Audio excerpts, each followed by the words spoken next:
Hello दोस्तों, स्वागत है आपसे कि मेरे channel the real study club में। दोस्तों, ये question paper second semester BA programme environmental science का क्वेश्चन पेपर है।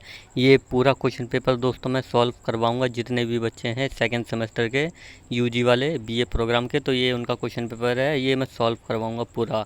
और हाँ दोस्तों, सॉल्व करवाने से पहले आप सभी से एक बात बोलना चाहूँगा। दोस्तों, हर एक वीडियो में मेहनत लगती है, आप सबका मेरे को बस सपोर्ट चाहिए। तो चैनल को है ना सब्सक्राइब कर देना और वीडियो शेयर कर देना दोस्तों के साथ भी, जैसे कि उनकी भी हेल्प हो सके। ठीक है, तो चैनल को सब्सक्राइब करना और वीडियो शेयर कर देना। इससे मेरे को भी दोस्तों मोटिवेशन मिलता है काम करने के लिए। अच्छा लगता है कि मेरे काम को लोग बढ़ावा दे रहे हैं। तो इस तरह से दोस्तों मुझे भी अच्छा लगेगा कि जब आप मेरी मेहनत को सफल बनाएंगे, क्वेश्चंस के आंसर प्रोवाइड करवाते हैं, तो दोस्तों आपका भी फ़र्ज़ बनता है कि चैनल सब्सक्राइब कर देना और इस वीडियो को शेयर कर देना दोस्तों। ठीक है, तो आइए अब पहला क्वेश्चन देख लेते हैं क्या है। ये एनवायरमेंटल साइंस का क्वेश्चन पेपर है। तो पहला क्वेश्चन देख लेते हैं दोस्तों। जनसंख्या वृद्धि से आप क्या समझते हैं? ठीक है, पहला पॉइंट ये हो गया। इसमें 3 पॉइंट बेसिकली बता रखे हैं। पहला पॉइंट ये हो गया, जनसंख्या वृद्धि से क्या समझते हैं, पहला पॉइंट। फिर दूसरा पॉइंट है, भारत में अधिक जनसंख्या के कारणों की व्याख्या कीजिए, ये दूसरा पॉइंट हो गया। अब तीसरा पॉइंट है, जनसंख्या वृद्धि को नियंत्रण करने के लिए क्या कदम उठाए जा सकते हैं। तो एक ही क्वेश्चन में ये 3 पॉइंट हैं। ठीक है, तो आपको तीनों के अलग अलग टॉपिक बना के लिख देना है। तो इसका आंसर मैं आपको बता देता हूँ। पहले दोस्तों एक बात और बताना चाहूँगा कि जो मैं बता रहा हूँ वो तो आपको लिखना ही लिखना है, ज़रूर लिखना है। बट इसमें अपनी तरफ से भी कुछ बातें ऐड करना। ऐसा मत करना कि जो मैंने बताया बिल्कुल हूबहू वही छाप दिया है। छापना पूरा लिख देना आप। बट कुछ आपको अपनी तरफ से भी लिखना आना चाहिए कि आप कुछ अपनी तरफ से भी लिख सकें, तो टीचर वालों को लगे कि हाँ बच्चे ने अच्छा लिखा है। अगर आपके पास दोस्तों अच्छा और विकल्प है लिखने के लिए, तो आप लिख सकते हैं कि हाँ इसमें कुछ बातें और ऐड करनी चाहिए। जैसे कि पहले क्वेश्चन में मान लीजिए मैं अपनी अपनी तरफ से बता रहा हूँ दोस्तों, मैं अपनी बातें ऐड कर रहा हूँ एक तरीके से। ठीक है, अभी मैंने इसका आंसर नहीं बताया, मैं अपनी बातें इसमें ऐड कर रहा हूँ। तो देखिए, जैसे जनसंख्या वृद्धि से आप क्या समझते हैं, पहला पॉइंट आपको जनसंख्या वृद्धि से क्या समझते हैं। जनसंख्या वृद्धि से जैसे अगर जनसंख्या बढ़ती रही तो देश में बेरोजगारी बढ़ती रहेगी। अभी तो है ही है बेरोजगारी, बट आगे जाके और बेरोजगारी होगी, लोगों के पास काम काज नहीं होगा। तो इस तरह से कुछ लिख सकते हैं। ठीक है, फिर भारत में अधिक जनसंख्या के कारणों की व्याख्या कीजिए। भारत में अधिक जनसंख्या के कारणों की व्याख्या कीजिए कि अधिक जनसंख्या क्यों है। तो भारत में दोस्तों कोई रूल रेगुलेशन नहीं है कि एक फैमिली में कितने बच्चे होने चाहिए, कितने नहीं होने चाहिए। तो यूपी में दोस्तों ये रूल लगाया गया है इस बार कि अगर 2 बच्चों से ज़्यादा होते हैं एक फैमिली में, तो उन्हें सरकारी सुविधाओं से दूर रखा जाएगा। तो यूपी में ये रूल लगाया गया है। तो ये कुछ इस तरह से आप लिख सकते हैं। फिर नीचे तीसरा पॉइंट है, जनसंख्या वृद्धि को नियंत्रण करने के लिए क्या कदम उठाए जा सकते हैं। तो यही दोस्तों रूल है कि अगर जनसंख्या कंट्रोल करनी है, तो अगर 2 से ज़्यादा बच्चे होते हैं तो उन्हें सरकारी सुविधाओं से दूर रखा जाएगा। तो इस तरह से आप अपनी बातें ऐड कर सकते हैं। ठीक है, तो अब मैं इसका क्वेश्चन का आंसर आपको दिखा देता हूँ। तो ये रहा दोस्तों पहले क्वेश्चन का पहला पॉइंट। ठीक है, तो आपको यहाँ से स्टार्ट करना है लिखना, ये यहाँ से लिखना स्टार्ट कर देना है। तो आपको दिखा देता हूँ कहाँ तक ये लिखना है आपको।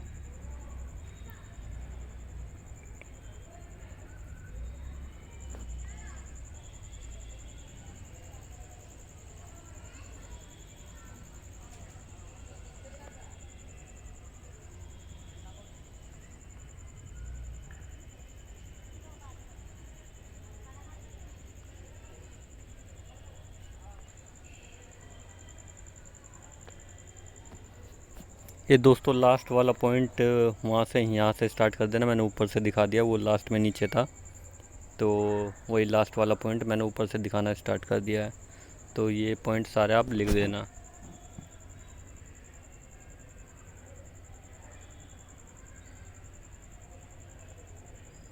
तो बस दोस्तों ये पहले क्वेश्चन का पहला पॉइंट। अब दूसरा पॉइंट आपको दिखा देता हूँ। ये रहा दोस्तों पहले क्वेश्चन का दूसरा पॉइंट, भारत में जनसंख्या वृद्धि के कारण, इसके कारण बताओ। तो ये मैं आपको दिखा देता हूँ कहाँ तक लिखना है।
और दोस्तों दूसरा पॉइंट आपका कंप्लीट हो गया। अब ये तीसरा पॉइंट है आपका, भारत में जनसंख्या वृद्धि के निवारण एवं नियंत्रण।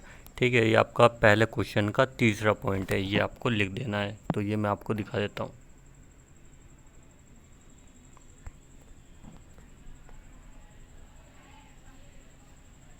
और थोड़ा स्लो दोस्तों इसलिए दिखा रहा हूँ, पिछली बार फोर्थ सेमेस्टर वाले बच्चों ने शिकायत करी थी कि सर जल्दी जल्दी दिखा रहे हो क्वेश्चन के आंसर, तो इसलिए थोड़ा स्लो दिखा रहा हूँ। आप आराम से कर सकते हो इन क्वेश्चन को, क्वेश्चन के आंसर।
तो ये दोस्तों पहले का क्वेश्चन आपका कंप्लीट हो गया है। ठीक है, अगर आप इसमें कुछ और ऐड करना चाहते हैं तो अपनी बातें कुछ ऐड और कर सकते हैं। ठीक है, तो जो मैंने बताया वो तो लिखना ही लिखना है, अपनी तरफ से भी ऐड ज़रूर करना है। इस बात का ज़रूर ध्यान रखना, क्योंकि और भी बच्चे सेम लिखेंगे तो दिक्कत हो जाती है बस थोड़ी। तो वैसे अदरवाइज़ कोई दिक्कत नहीं है, आप पूरा ये लिख सकते हो। ठीक है, अब दूसरा क्वेश्चन देख लेते हैं। तो दोस्तों ये देखिए दूसरा क्वेश्चन, इसमें क्या बता रखा है, इसमें 2 पॉइंट बता रखे हैं। बेसिकली आपको 2 पॉइंट लिखने हैं इसमें दूसरे क्वेश्चन में। वायुमंडल के 4 क्षेत्रों और उनके महत्व का विस्तार से वर्णन करें, यह पहला पॉइंट हो गया। वायु प्रदूषण के प्रकार और स्रोतों की व्याख्या कीजिए, ये दूसरा पॉइंट हो गया। तो पहला पॉइंट देख लेते हैं, वायुमंडल के 4 क्षेत्रों और उनके महत्व का विस्तार से वर्णन करें। तो दोस्तों ये रहा दूसरे क्वेश्चन का पहला पॉइंट, यहाँ से स्टार्ट करना है, वायुमंडल की संरचना। ठीक है, यहाँ से स्टार्ट करना है आपको।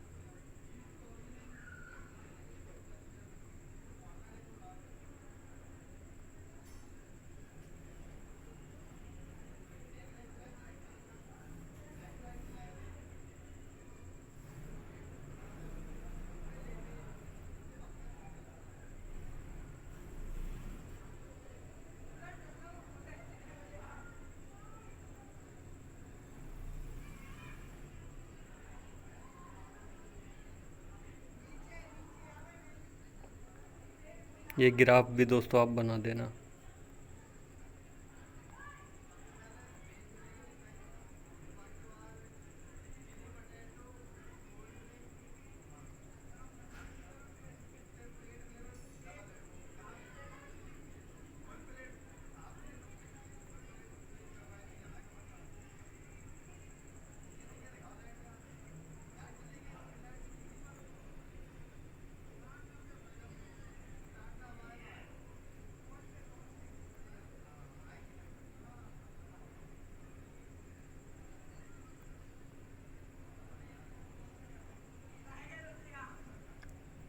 तो आपको ये यहाँ तक लिख देना है, और कुछ बातें और है वो भी मैं दिखा देता हूँ आपको क्या लिखना है।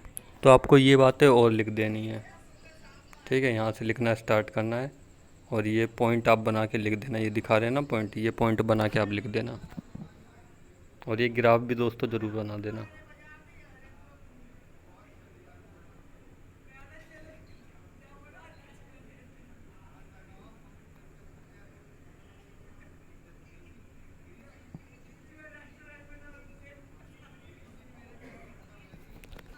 तो बस आपका ये यहाँ तक आपको ये लिख देना है, दूसरे क्वेश्चन का पहला पॉइंट कंप्लीट हो जाएगा। कुछ बातें और ऐड करनी है अपनी तरफ से, वो ऐड कर सकते हैं।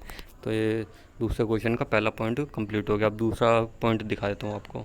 दूसरे क्वेश्चन का दूसरा पॉइंट देखिए दोस्तों, वायु प्रदूषण के प्रकार और स्रोतों की व्याख्या कीजिए। ये रहा दोस्तों इसका आंसर, आपको यहाँ से लिखना स्टार्ट करना है।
तो आपको ये दोस्तों आंसर यहाँ तक लिख देना है, दूसरे क्वेश्चन का दूसरा पॉइंट, ठीक है। तो ये यहाँ तक कंप्लीट हो गया। अब दोस्तों ये दो क्वेश्चन कंप्लीट हो गए। अगर आप ये दो क्वेश्चन कर देते हैं तो समझ लीजिए ये आपका असाइनमेंट कंप्लीट हो चुका है। अब जो दो क्वेश्चन रह गए उनके भी दोस्तों मैं आंसर आपको बता देता हूँ। बट आप अगर दो यही करना चाहते हो तो दो समझ लो आपका कंप्लीट हो गया असाइनमेंट, ठीक है। तो मैं चारों के बताऊँगा, आप चार में से कोई से भी अटैम्प्ट कर सकते हो। और हाँ दोस्तों, चैनल ज़रूर सब्सक्राइब कर देना, आपके लिए मेहनत कर रहा हूँ, बस चैनल सब्सक्राइब कर देना। मेरे को भी अच्छा लगेगा कि आप सब लोग सपोर्ट करते हो मेरे को, कि सपोर्ट कर रहे हो। तो मेहनत को सपोर्ट मिलता है ना, तो मेरे को भी अच्छा लगता है। तो चैनल सब्सक्राइब कर देना। अब तीसरा क्वेश्चन देखते हैं क्या है। तो दोस्तों ये देखिए तीसरा क्वेश्चन है। तीसरे क्वेश्चन में 4 पॉइंट है, आपको तीसरे क्वेश्चन में 4 पॉइंट लिखने हैं। तो वो अलग अलग पॉइंट इन्होंने दे रखे हैं। तो पहला पॉइंट है दोस्तों, आपको देखिए राष्ट्रीय जल मिशन, आपको इसके ऊपर लिखना है। गूगल पे सर्च मार लेंगे तो आपको मिल जाएगा, मैं भी आपको दिखा देता हूँ। और अम्ल वर्षा और उसके परिणाम, ये एक पॉइंट हो गया। और ठोस अपशिष्ट प्रबंधन, ठीक है, आपको इसके बारे में मिलेगा। और फिर चौथा पॉइंट है पर्यावरण अधिनियम एक्ट के बारे में आपको लिखना है। तो इनके आंसर मैं आपको दिखा देता हूँ। पहले दिखाता हूँ दोस्तों राष्ट्रीय जल मिशन, ठीक है, इसका आंसर दिखा देता हूँ। ये रहा दोस्तों इसका आंसर, तीसरे का पहला पॉइंट, ठीक है। आपको यहाँ से लिखना है, स्टार्ट कर देना है।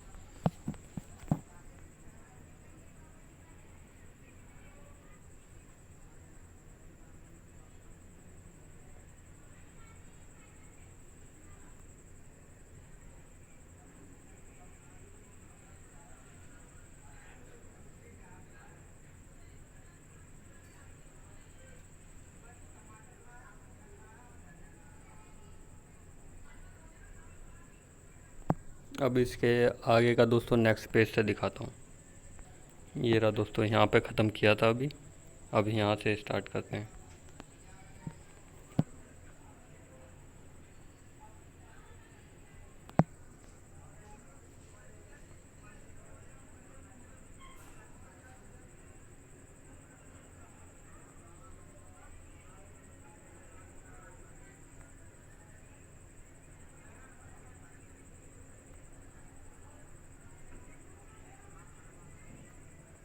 तो ये आपको यहाँ तक लिख देना है, ठीक है। की गई है तो आपको यहाँ तक परिकल्पना की गई है, बस यहीं तक आपको लिख देना पहला पॉइंट। तो बहुत है पहला पॉइंट, तीसरा क्वेश्चन का पहला पॉइंट बहुत है, इतना और लिख सकते हैं। तो अब दूसरा पॉइंट देख लेते हैं क्या है। दूसरा पॉइंट देखिए दोस्तों, अम्ल वर्षा और उसके परिणाम। इसका दोस्तों आंसर देख लेते हैं अब। ये रहा दोस्तों तीसरे का दूसरा पॉइंट, यहाँ से लिखना स्टार्ट करना है। अम्ल वर्षा की परिभाषा, ठीक है, यहाँ से लिखना स्टार्ट कर देना है।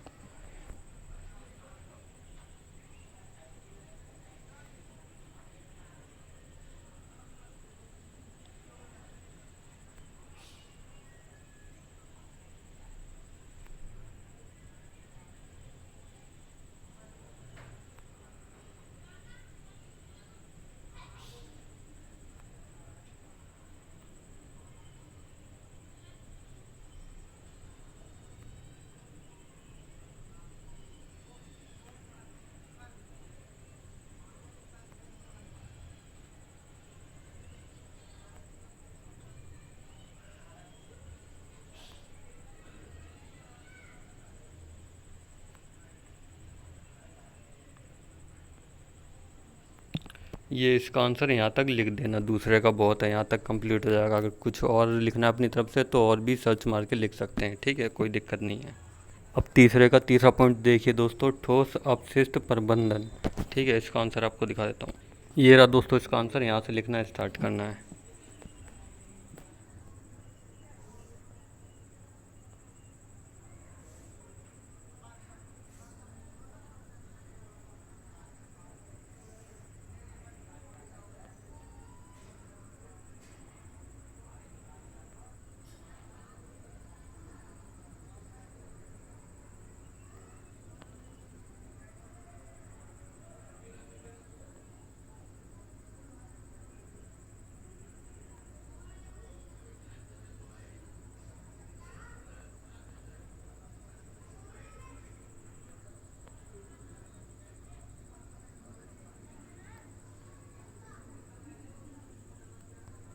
तो दोस्तों इसका आंसर आपको बस यहीं तक लिखना है, ठीक है, ये यहाँ तक आपका कंप्लीट हो जाएगा। यहाँ तक लिख देना बस, ठीक है। ये घातक का अपशिष्ट ये ज़रूर लिख देना, ठीक है। इसके बाद ये कंप्लीट हो जाएगा आपका तीसरे का तीसरा पॉइंट। अब तीसरे का दोस्तों चौथा पॉइंट देखिए, पर्यावरण अधिनियम। इसका आंसर अब हम देख लेते हैं। ये रहा दोस्तों इसका आंसर, पर्यावरण संरक्षण अधिनियम, ठीक है, 1986। ये आप लिख देना। तो आप ये यहाँ तक लिख देना, ठीक है, ये यहाँ से स्टार्ट करना और यहाँ तक लिख देना। तो ये चौथा पॉइंट आपका कंप्लीट हो जाएगा। अगर और कुछ लिखना है वो भी मैं दोस्तों दिखा देता हूँ, अगर लिखना चाहते हो लिख देना, वरना अदरवाइज़ कोई दिक्कत नहीं है, आप यहाँ तक लिख सकते हो। तो ये क्वेश्चन में पूछा गया है, तो आपको क्वेश्चन में ये लिखना है। और अगर इसके नीचे ये और लिख देना, अनुसूचित जनजाति, अगर आप लिखना चाहते हो, वैसे ये इसके लिए है नहीं, ठीक है, तो आप यहीं तक लिखना बस, ठीक है, यहाँ से स्टार्ट करना और यहाँ तक लिख देना, ये आपका कंप्लीट हो जाएगा। और अगर सर्च मार के और कुछ लिखना चाहते हो वो आप लिख देना। तो आपके 3 क्वेश्चन मैंने दोस्तों कंप्लीट करा दिए पूरे, ठीक है। अब चौथा क्वेश्चन देख लेते हैं। चौथा क्वेश्चन देखिए दोस्तों, चौथे क्वेश्चन का पहला पॉइंट क्या है, खाद्य श्रृंखला और खाद्य वेब, ये 2 पॉइंट आपको लिखने हैं। चौथे में भी पहले पॉइंट में 2 पॉइंट हैं, तो चौथे का पहला आपको मैं आंसर आपको दिखा देता हूँ। ये रहा दोस्तों इसका आंसर, चौथे का पहला पॉइंट आपको यहाँ से लिखना स्टार्ट करना है, ठीक है, खाद्य श्रृंखला, फूड चेन्स। तो ये आपको लिख देना है, देख लीजिए, 2 सेकंड रोक के रखा हूँ, देख लीजिए आप। ये एक पहला पॉइंट हो गया, चौथे क्वेश्चन का पहले पॉइंट का पहला। अब दूसरा दिखा देता हूँ मैं। तो यहाँ पे देखिए फूड वेब, ठीक है, ये दूसरा पॉइंट हो गया।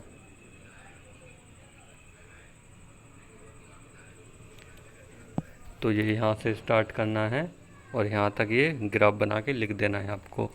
ये पहला पॉइंट कंप्लीट हो गया आपका, चौथे क्वेश्चन का पहला पॉइंट यहाँ तक ये कंप्लीट हो गया है। अब दूसरा पॉइंट देख लेते हैं क्या है। दूसरा पॉइंट देखिए दोस्तों, जैविक और अजैविक घटक। तो इसका आंसर मैं दिखा देता हूँ, जैविक और अजैविक घटक, ठीक है। ये रहा दोस्तों इसका आंसर, आपको यहाँ से लिखना स्टार्ट कर देना है।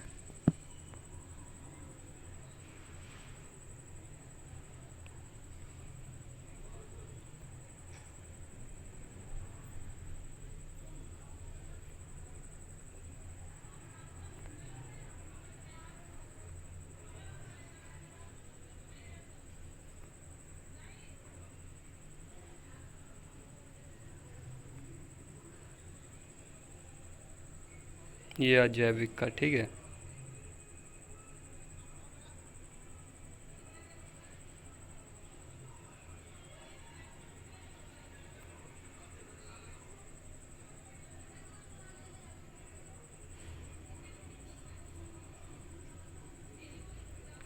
तो ये यहाँ तक दोस्तों लिख देना, ठीक है। आपका ये चौथे क्वेश्चन का तीसरा पॉइंट कंप्लीट हो गया। सॉरी, चौथे क्वेश्चन का दूसरा जो पॉइंट है वो कंप्लीट हुआ है, ठीक है। अब तीसरा पॉइंट देख लेते हैं, मौसम और जलवायु। इसका आंसर मैं दिखा देता हूँ, तीसरा पॉइंट चौथे का। ये रहा दोस्तों इसका आंसर। यहाँ से लिखना स्टार्ट करना है। समय में परिवर्तनों का प्रदर्शित करता है, प्रदर्शित करता है, ठीक है। यहाँ से लिखना स्टार्ट करना है।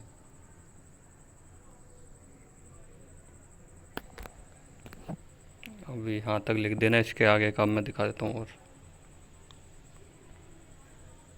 ये रहा, ठीक है। उसके बाद यहाँ से लिखना।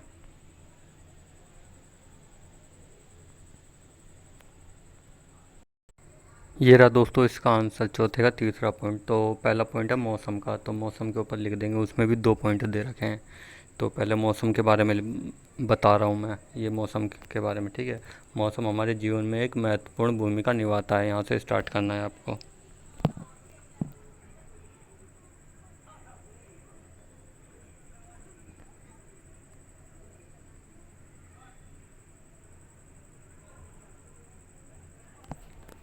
ये यहाँ तक लिखना, फिर नेक्स्ट पेज आपको दिखा देता हूँ। ये चार्ट भी बना देना, मौसम और जलवायु में अंतर ऐसे साफ साफ पता लग जाएगा। ये चार्ट भी बना देना।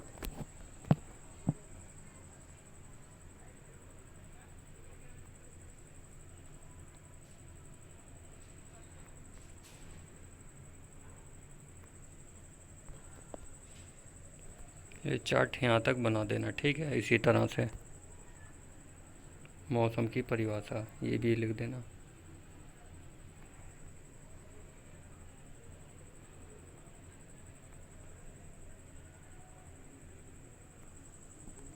अब इसका नेक्स्ट पेज दिखा देता हूँ।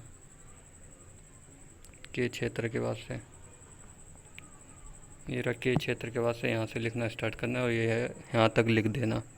अब ये जलवायु की परिभाषा यहाँ से लिखना स्टार्ट कर देना।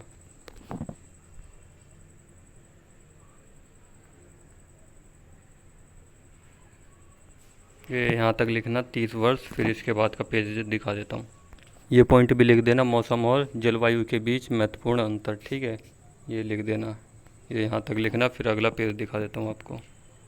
जलवायु स्थिति, ये रहा इसका नेक्स्ट पेज। यहाँ से लिखना स्टार्ट करना, मौसम एक विशिष्ट क्षेत्र।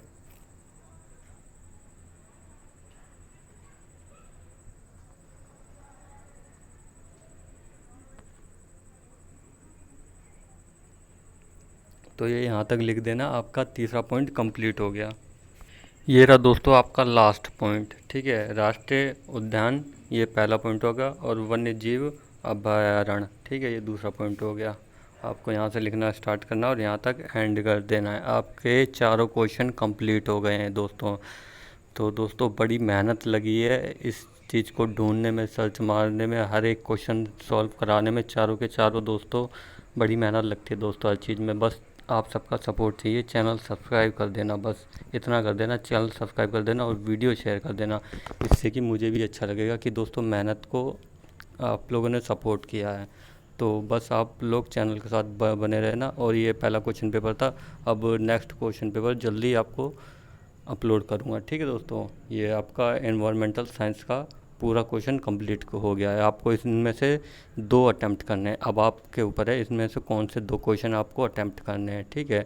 और हाँ, कुछ अपनी तरफ से भी ज़रूर ऐड करना, जो मैंने बताया है वो ज़रूर लिखना, बट कुछ और अपनी तरफ से ऐड करना, ठीक है दोस्तों। Thank you. चैनल सब्सक्राइब कर देना। बस दोस्तों इतनी सी आपसे सेवा चाहिए मेरे को, बस।